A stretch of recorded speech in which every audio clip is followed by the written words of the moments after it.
Indian stock market दुनिया के सबसे पुराने और बड़े शेयर बाजारों में से एक है।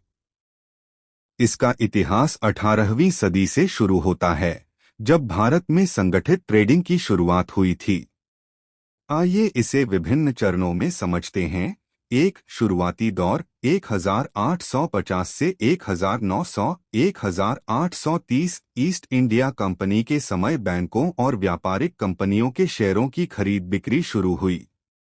1875 बॉम्बे स्टॉक एक्सचेंज (BSE) की स्थापना हुई, जो एशिया का पहला स्टॉक एक्सचेंज बना।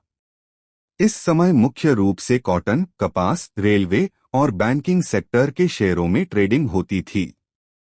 1900 से 1947 ब्रिटिश शासन के दौरान शेयर बाजार का विस्तार। 1900 के दशक की शुरुआत में भारतीय कंपनियों ने भी शेयर बाजार में भाग लेना शुरू किया।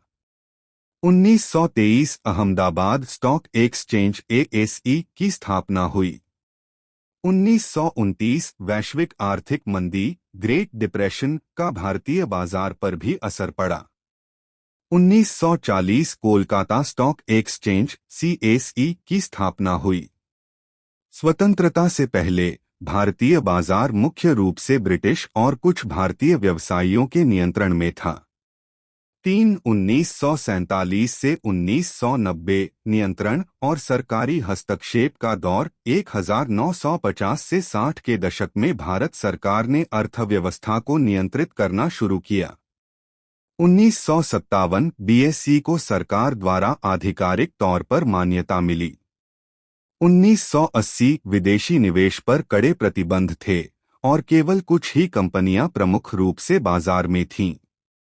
4. 1990 से 2000 आर्थिक उदारीकरण और नई शुरुआत। 1991 भारत में आर्थिक सुधार लिबरलाइजेशन की शुरुआत हुई, जिससे निजीकरण और विदेशी निवेश बढ़ा।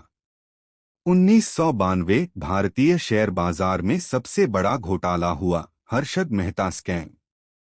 इस घोटाले के कारण निवेशकों को